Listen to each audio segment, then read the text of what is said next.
Good morning po sa ating lahat. At habang binubuksan ko ang naghang na laptop ay binabati ko pong muli ang bawat isa.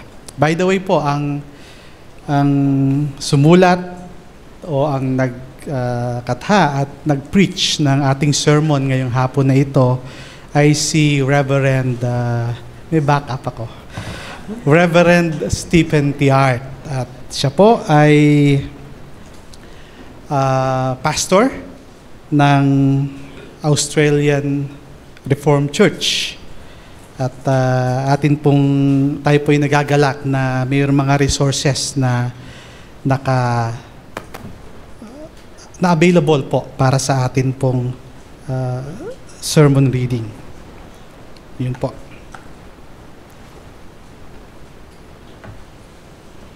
Okay.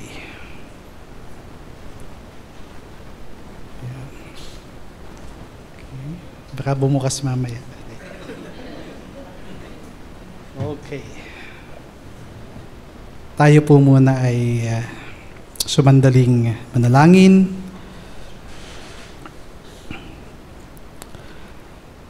Blessed Lord, who has caused the Holy Scriptures to be written for our learning, grant that we may hear, read, learn, and inwardly digest them, that through the comfort of your holy word, we may embrace the ever and ever hold fast the blessed hope of everlasting life, which you have given us in our Savior, Jesus Christ. Amen. Mga magulang ko't kapatid, human beings tend to be selfish creatures. Ganun ang ating fallen nature bilang tao at even bilang mananampalataya. Ang palagi ang tanong na nakakaapekto po sa ating mga layunin o dun sa ating pagpili ay yung kataga na what is in it for me? Ano ba ang mapapala ko dito? Ano ba ang advantage nito para sa akin? Sa kadalasan, laging ganoon kapag po meron tayong decision or objective sa ating mga buhay. Ano ang magiging bentahe nito sa akin, sa aking pamilya, or even sa aking iglesia or sa community? Napapansin po ba natin, on the other hand, kahit pa mga Kristiyano tayo ay may natural na karakter na tayo ay nakapokus sa ating mga sarili sa aspeto po ng ating ugnayan at pagsamba sa Diyos. Kapag pumupunta ng church, ang ating tanong, sa papaanong paraan kaya ako pagpapalain ngayong ako ay nakadalo sa church ngayon, araw na ito? Gusto ko na ang pagsamba sa Diyos ay magbigay ng kasiyahan sa akin. Habang ako ay nasa pagsamba, nais ko na ang pisikal at ang espiritual na pangangailangan ko ay mapunan.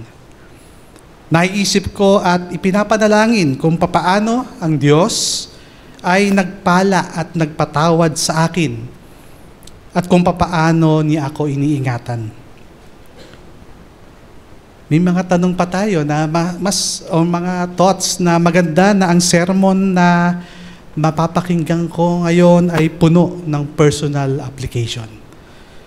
Upang ito ay, of course, makarelate sa akin. Sa katotohanan, habang naiisip natin ang ating relationship sa Diyos, kadalasan ito ay nagsisimula at madalas ding natatapos sa isang tanong. Ano ang dulot nito para sa akin? Ano ba ang bentahe nito para sa akin? Hence, yun po ang idiomatic expressions na binanggit ko rin kanina. What's in it for me? Mga kapatid, hindi ko po ibig sabihin na ang pagsasaalang-alang natin sa ating mga sarili, sa ating buhay, at sa ating mga naisin habang tayo ay nananambahan ay pawang mga mali. Hindi po. Kung mali ang ganitong kaisipan, ay mali din ang pahayag at personal na confession ng gaya ng nasa Heidelberg Catechism. Ang tanong ay, what is your only comfort in life and death? Ang sagot doon, di po ba ay isang personal na sagot, that I am not my own, that I belong to my Savior, Jesus Christ, and so on. At sa pamamagitan ng mga tanong sa Catechism ay nagiging pakinabang ito sa atin. At even doon sa Book of Psalms, marami pong salita dito ang napaka-personal. At nagpapahayag ng ugnayan sa pagitan ng Diyos at sa individual na tao. Pero bakit tayo sumasamba sa Diyos? Ano ba ang pangunahing dahilan ng ating pagdalo sa church? Especially ngayong araw na ito. Upang makinig at sa mga pagpapaliwanag ng mga salita ng Diyos. Ito ba ay upang magkaroon tayo ng maayos na pamumuhay? O ito ba ay upang makatamo tayo ng biyaya buhat sa ating pag-attend sa Lord's Day services? At matulungan tayo sa ating paglakad at matulungan tayong makarating sa kaluwalhatian. Mga kasagutan na hindi naman pong maling isipin natin. Lahat naman tayo ay ganon ang nais at nagiging kaisipan. Na tayo nawa ay pagpalain dahil sa pagdalo natin ngayong hapon. At tayo nawa ay iliwin at sumigla ang ating buhay bilang mga mananampalataya. Ang pagsamba nawa ay makatulong sa atin na lakarin natin ang buhay na ito kasama ang Diyos magpasawalang hanggan. Subalit, tayo ay marapat din pong tumingin sa mas dakila at mas malalim pang dahilan. Ito po ay ang paningin sa kamangha-manghang kaluwalhatian ng Diyos sa pagsamba. Ang sagot doon po sa Catechism question ng 122 ay, grant us, first of all, that we may rightly know Thee, and sanctify, glorify, and praise Thee in all Thy works. Di po bang sabi, grant us first of all, that we may rightly know You, or know Thee, sanctify, glorify, and praise Thee all in Thy works. Ito rin po ay ine-echo noong Psalms 145 na ating nabasa kanina. Ang sabi po, I will extol You, my God, O King, I will bless Your name forever and ever. I will meditate on Your glorious splendor of Your majesty and on Your wondrous works. And even doon po sa Psalms 145 verses 1 and 5, makita po rin din natin ang sinasabi, God, Your name is great. God, Your name is glorious. Mga kapatid, dahil ang pangunahing layunin natin ay ang luwalhatiin ang Diyos sa anumang ating isipin, sabihin at gawin, nangangailangan tayo ng kakayahan upang magawa ito. Subalit gaya ng ating natutunan, mag-backtrack po tayo ng ating natutunan doon sa Heidelberg Catechism, Lord's Day 44 naman, sa question 115. Hindi natin maluluwalhati ang Diyos maliban na tayo ay manalangin sa Kanya para sa biyaya ng banal na Espiritu. Kailangan nating hilingin sa Diyos na bigyan tayo ng kakayahan upang maluwalhati ang Kanyang pangalan. Or to put it in other way, it is to hallow His name. The word to hallow conveys the meaning of to make holy, to set apart, for holy use, to respect greatly, to venerate. At doon din po sa Lord's Prayer, in the translation of a Greek word, yun din po ang meaning, to sanctify and make holy. Tunay po mga kapatid na hindi natin magagawang banal ang kanyang pangalan dahil ito ay sadyang banal na. Kaya ang petisyon na ito na hallowed be thy name ay nangangahulugan na hinihiling natin sa Diyos na tulungan tayo upang lubos natin siyang makilala.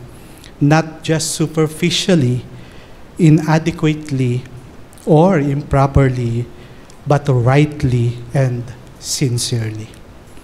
Kung atin siyang tunay na nakikilala, ang kanyang banal na pangalan ay maigagalang ng lubos at ganap na masasamba at maluluwal hati.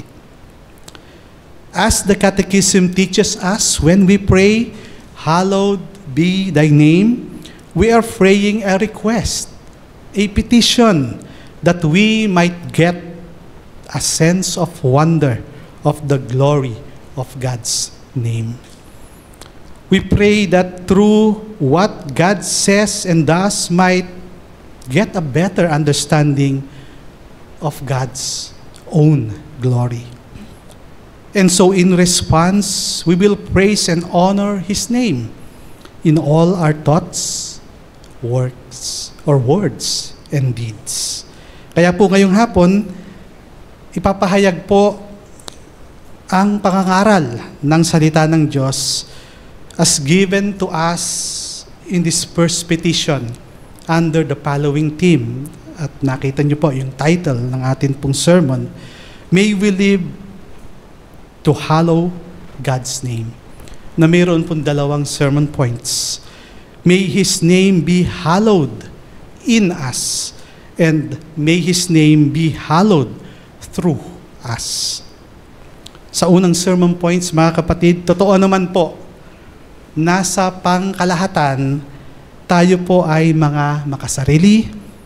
Tinuruan po tayong tumingin sa kung sino ang number one. Hinimok tayo ng society o ng sosyedad na laging isipin, ano ba ang goal ko sa buhay? Saan ba ako sasaya or magiging masaya? At sundan ang mga pangarap. Ano yun? Parang shoot for your dreams or aim it. Parang ganon, di po ba? Encourage to be little gods and goddesses in our own little kingdoms at walang mataas kung hindi ang ating mga sarili. Hindi po ba't yun ang somehow itinuturo sa atin ng daigdig? Pero alam niyo po ba na hindi ganoon ang unang pananaw ng mga kanluraning bansa o noong Western world? Katunayan, noong panahon ng Reformation, ay mayroong malinaw na pagpapahayag na ang tao ay nabubuhay sa ilalim ng kaluwalhatian ng Diyos. Subalit, sa mga panahon ding pong yun, nagkaroon ng malawakang pagbagsak ng pamumuhay na nakasentro sa Diyos. There has been an erosion of God-centered life in which we hallow His name. At ito po ay pasimula noong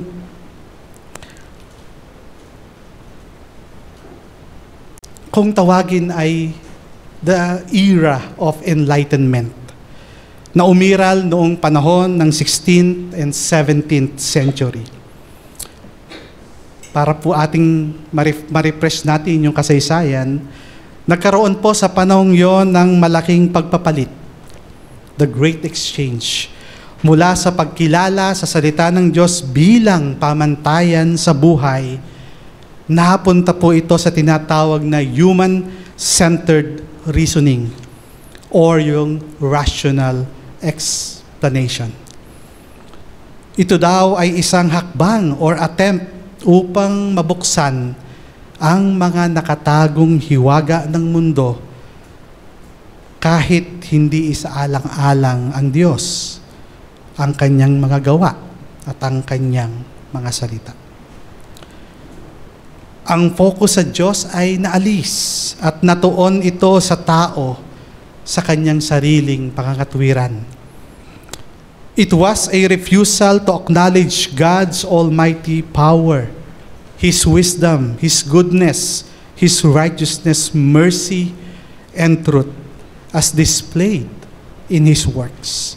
Kaya hindi po ito matatawag na enlightenment kung hindi pagpapadilim ng kaisipan ng tao. Moving on po sa kasaysayan, after the so-called Enlightenment era, came what is known as a modern age.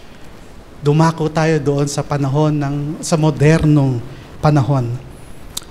From about 1750 up to the 1900s. Sa panahon naman ng modern age, itinuro nito na ang tao ay maaaring maging perfect sa pamamagitan ng education and science. At dito rin po ipinanganak yung sinasabi nilang kamag-anak ng apes na si Charles Darwin. Ang pagtuturo ng Biblia tungkol sa kasalanan at sa limitasyon ng tao ay hindi na po pinagpapahalagahan ng mga panahon na yon. They want to be perfect. And they know that man can be perfect through science. Bagkus, itinuturo nito na ang tao ay patuloy na bubuti at magiging perpektong individual. Mga kapatid, once again, God's glory and the hallowing of His name was denied ng mga panahon na ito. Instead, man glorified himself by discovering his own explanations to the world and putting himself in the place of God. Lumapit naman po tayo doon sa 20th century. The First World War broke. Pero iisipin natin na maaaring ito na ang panahon para bumalik ang tao sa Diyos bilang sentro ng kanilang buhay dahil sa dinanas na kahirapan ng mga panahon na yon. Pero hindi po ganoon ang nangyari. Bagkus umiral ang masidhing pagpapahalaga ng tao sa kanyang sarili at sa kanyang kasarinlan at sa kanyang karapatan. The Western world has become even more self-centered and lives for the fleeting pleasures of life. The world's values revolve around gathering yung wealth, shopping, beauty, sports, and leisure. At dito nagkaroon ng kaisipan na ang tao pala ay magiging dahilan o pagmumulan ng lahat ng magbubuting bagay. And absolutely, God has never even included in that equation. At tayo pong mga mananampalataya po sa kasalukuyan ay namumuhay sa ganitong klaseng mundo at kultura. Tayong mga Kristiyano ay mayroong values at filosofiya na ininject sa atin ng mundong ito na nagagawa natin araw-araw. At ang isang panganib po dito ay maaari tayong magkaroon ng, sabi nga ay magkakaibang worldview o pananaw patungkol, for example, sa science, sa religion, sa politics, and most especially, na paghihiwalay ng mga iba't ibang worldview na ito ang ating daily life at maging yung ating Christian life. Nagkakaroon tayo ng parang dalawang uri o klase ng buhay na hindi dapat. Kapag ang Diyos ay inilalagay na lamang natin sa isang kahon at ilalabas lamang upang dakilain siya kapag nasa isang sitwasyon at hindi sa lahat ng panahon. Psalms 145, however, reminds us and teaches us something different. In Psalms, teaches us how to glorify God in all of life. Ito po yung tinatawag nating na acrostic psalm. In the original Hebrew language, each verse begins with another letter of the Hebrew alphabet. It is then, ito po yung A to C of glorifying God. In this psalm, David praises the Lord for what He has done. He praises God for His mighty acts and wondrous works. His goodness as well, His righteousness, His compassion, mercy, His kingdom, and also the way of the Lord, how the Lord preserves His children. Tunay nga po na lahat ng mga nilalang at ang kanyang mga gawa sa atin, mga buhay, ay nakatuon lamang sa Kanya at kaya marapat na Siya lamang ang tawagan at ang Diyos lamang ang papurihan. Again, hallowed be Thy name. That is, O Lord, grant us first of all that we might rightly know You and sanctify, glorify, and praise Thee in all Thy works. The first thing we pray in the Lord's Prayer is that we have a right understanding of who God is and how He wants His name to be hallowed. Pero po bago natin magawa ito, dapat pong mayroon din tayong pagkakaunawa sa kung sino tayo. Na hindi tayo ang maliliit na Diyos ng ating sarili. Na ang mundo ay hindi umiikot lamang sa ating sarili. Na hindi tayo nabubuhay upang makamtan ang lahat para sa ating mga sarili. But we are called to reflect the glory of another. At ito po ay glory ng ating Panginoon. At ito, mga kapatid, ay lubos na nauunawaan hindi lamang ng mga sumulat noong atin pong catechism, kundi maging ang lahat ng dakilang leaders ng Reformation. Itinuro ng Reformation na marapat tayong magkaroon ng pananampalatayang nakasentro o nakasalig sa Diyos at buhay na lumuluwalhati at nagpapabanal sa Kanyang pangalan. Ang heart cry nga ng Reformation is, Soli Deo Gloria. To God alone be the glory. One of the great texts of the Bible that the Reformers used to speak of how God must receive all the glory ay matatagpuan doon sa Romans 11:36, sa huling verse na ating binasa kanina. Ang sabi po, for of Him, and through Him, and to Him are all things, to whom be glory forever. All things are of Him, through Him, and to Him. Ipinililiwanag po ni John Calvin ang verse na ito sa ganitong paraan. And I quote, Paul shows that we are far from being able to boast in any good of our own against God, since we ourselves have been created by Him for nothing or from nothing, and how our very being depends upon Him. He concludes from this that it is right that our being should be directed to His glory. How absurd it would be that the creatures whom He has formed and sustains should have any other purpose than to show forth His glory. End of quote. Kaya po mula sa pananalita na ito ni John Calvin, atin pong hihimayin o idadissect ang tatlong katotohanan mula dito. All things are of Him, through Him, and in Him. Ang lahat ng bagay ay mula sa Kanya. Ibig sabihin ay walang bagay na hindi nanggaling sa Diyos, kaya't sa Kanya lamang ang lahat ng kaluwalhatian. Psalms 145 verse 10 says, "All your works shall praise you, O Lord, and your saints shall bless you." Ikalawa po, ang lahat ng bagay ay sa pamamagitan niya, through Him.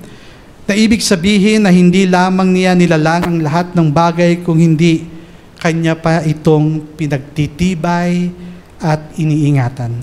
And in Psalms 145 verse 16, ang sabi is, You open your hand and satisfy the desire of every living thing.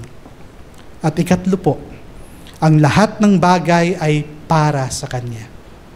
Ibig sabihin, ang mga bagay ay umiiral upang ipamalas ng Diyos ang Kanyang kadakilaan at ang Kanyang kaluwalhatian.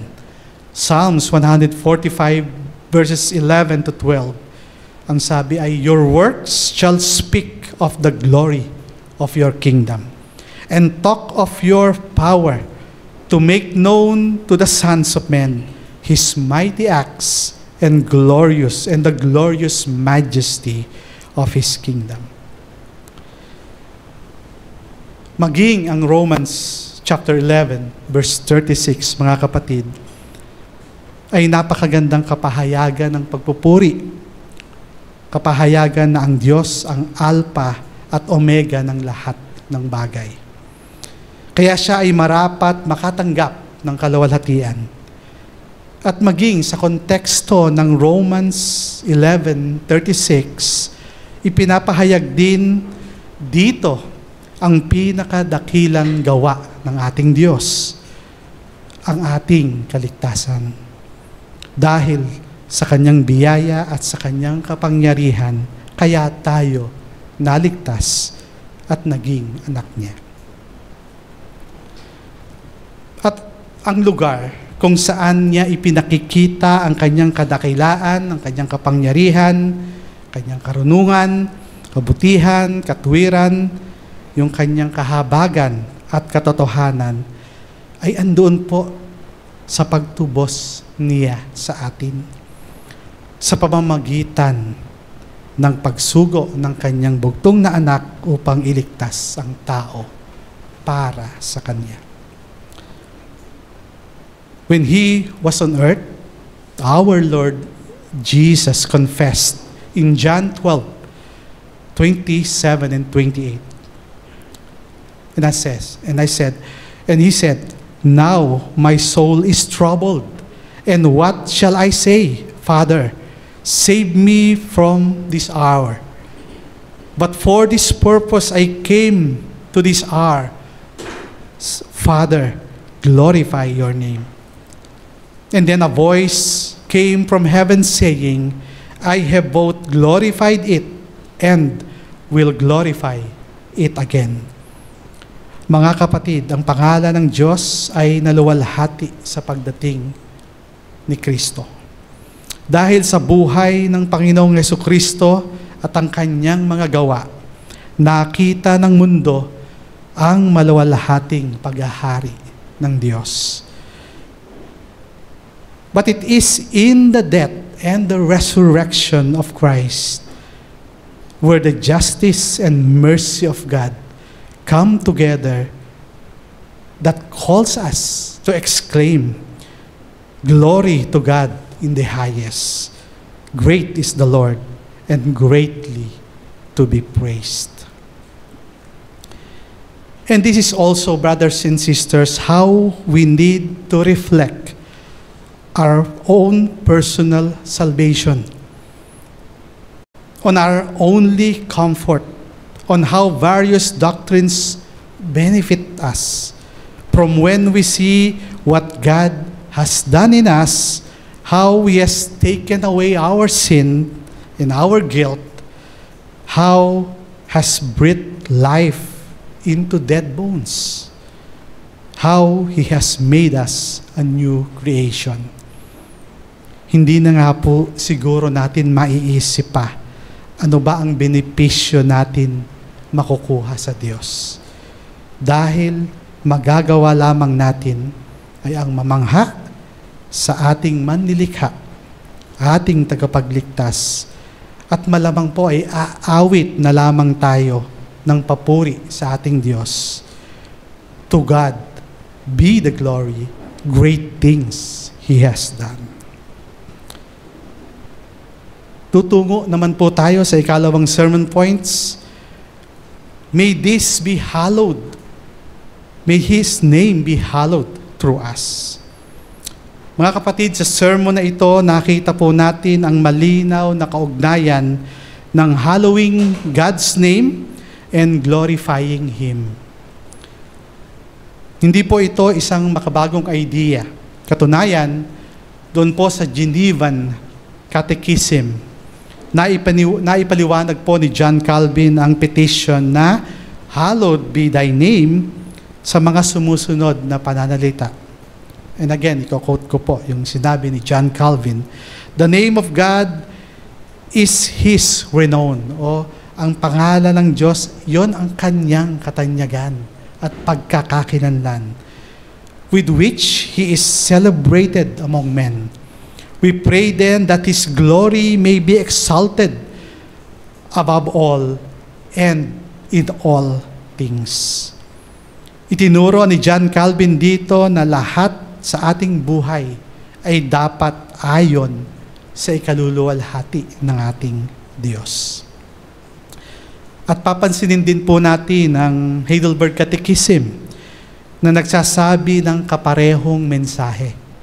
Sa ikalawang bahagi po ng sagot doon sa Heidelberg Catechism, ang sabi po, grant us also that we may so direct our whole life, our thoughts, words, and actions, that thy name is not blasphemed because of us, but always honored and praised.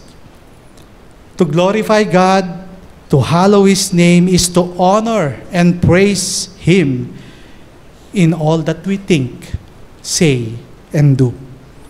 And not only that po, but the way in which we live must call others also to hallow His name. Hence, kaya po yun ang second title ng second point natin. May His name be hallowed through us. Papaano po pang mangyayari na may His name be hallowed through us? Upang isalarawan po ito, ipagpalagay natin ang Diyos ay siya po yung araw. At tayo po yung ginawang maliit o katulad ng mga planeta na umiikot sa paligid ng araw. At ito ay nagre-reflect tayo mula sa liwanag nito. Yun po ang dahilan, kaya po tayo nilalang ng Diyos ayon sa kanyang imahe o kawangis upang sumalamin ang Diyos sa atin at siya ay maluwalhati. Ito ang dahilan, kaya tayo nabubuhay. At kapag tayo ay nananalangin simula sa araw, pagsisimula ng araw, sinasabi natin, hallowed be thy name. Hinihiling natin sa Diyos na bigyan niya tayo ng pribilehiyo na paliwanagin ng Diyos ang kanyang kaluwalhatian sa atin. At matatapos po ang araw, hihilingin ulit natin sa Kanya na nawa ay sumalamin tayo doon sa Kanyang glory sa ating pananalita, sa ating pag-iisip, at sa ating mga gawa.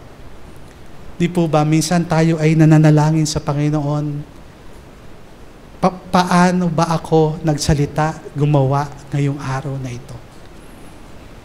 Ako ba ay concerned sa aking kapwa, gaya ng sa Diyos? Natupad ko ba ang dapat kong gawin ngayong araw na ito? At bilang tagapagdala ng iyong wangis, sumasalamin ba ito sa aking pag-uugali at gawain? Sinasalamin ko ba ang aking pag-uugali at gawa mula sa iyo, O Diyos? Ang daan ng mundong ito, mga kapatid, ay tungo sa pagiging makasarili, mapagmalaki, at pakikipaglaban sa karapatan, at doon po sa paniniguro ng aking tinig ay madinig sa lipunan. Ang daan ng mundong ito ay ang pagpapahayag na ako ay may kapangyarihan na makagawa ng kabutihan sa pamamagitan ng aking sarili.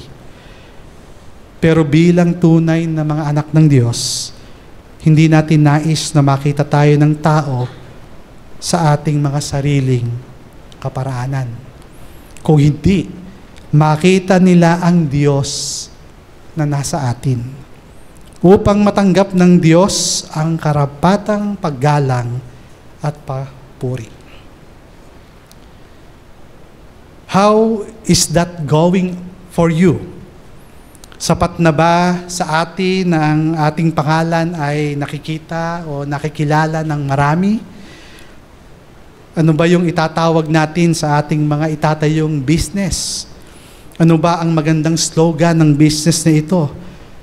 Ang slogan na ba ito ay mababago ba nito ang pakikitungo natin sa ating kapwa empleyado, sa mga kliyente? Papaano natin mare-represent ang sarili natin sa mga tao? And how it is going in this church? Tayo po ba ay nabubuhay ng sama-sama sa paraan na hinihikayat natin ang bawat isa tungo sa pag-ibig at sa paggawa ng mabuti? Is there any way that collectively we can change so that we remove stumbling blocks that call each other to hallow God's name? And what it is like in our families, mga kapatid. Sa paraan ng pakikitungo natin sa ating pamilya, masasalamin dapat natin ang kaluwalhatian ng Diyos.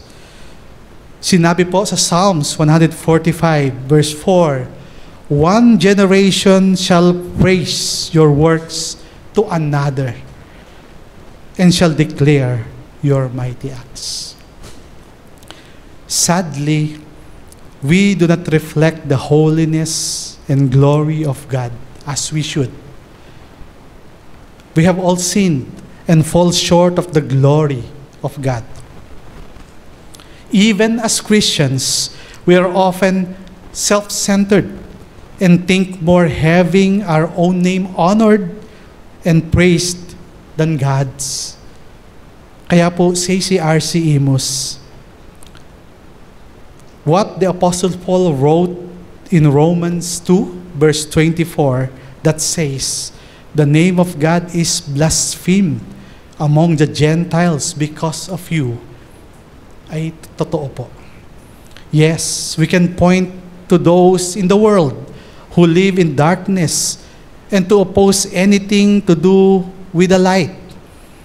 Yes, we can point to the weaknesses in our brothers, our sisters, and our children. Minsan ganoon. Pwede po nating sisihin ng mundo o ang ibang tao dahil sila ang nagturo sa atin. Subalit, kung isaasaalang-alang natin ang ating sarili, ang katotohanan ng mga ito ay hindi natin nasasalamin ang kaluwalhatian ng Diyos na dapat ay taglay natin bilang mananampalataya. Na hindi natin naitutuwid ang ating mismong buhay upang ang ngalan ng Diyos ay maparangalan at mapapurihan. At ganun din makita ito ng ibang tao sa atin. At nagiging stumbling block pa tayo sa kanila. At dahil dito, marapat tayong humingi ng kapatawaran sa Diyos. Dapat tayong magpakumbaba sa harapan ng Diyos at marapat na bumalik tayo sa mga salita niya at muling maunawaan ang kaluwalhatian ng pangalan ng Diyos. Kailangang sumaatin ang kagandahan ng kanyang ngalan At katulad ni Prophet Isaiah, atinding iiyak sa Diyos, "Woe is me, for I am a man of unclean lips." But when the glory of God's hallowed name brings out just how far we have been fallen from the glory of God, wag po tayong malungkot. We need not despair. Meron po tayong masasaligan. Ang nag-iisang tao na tunay na sumasalamin sa kaluwalhatian ng Diyos at pinapaging banal ang kanyang pangalan ay walang iba kundi ang walang hanggang anak ng Diyos, ang ating Panginoong Hesukristo.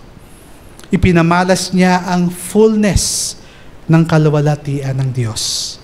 He came so that we too could begin to reflect the Father's glory.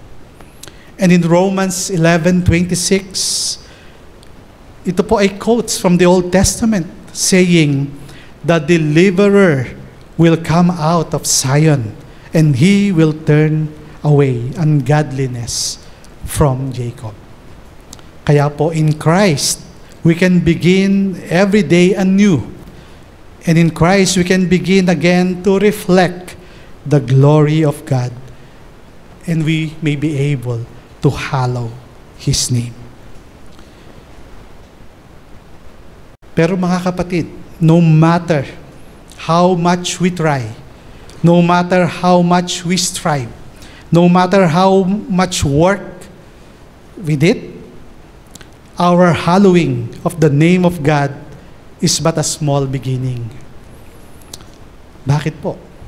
Because we look forward to the great day of the Lord, when our Lord Jesus shall return and make all things new.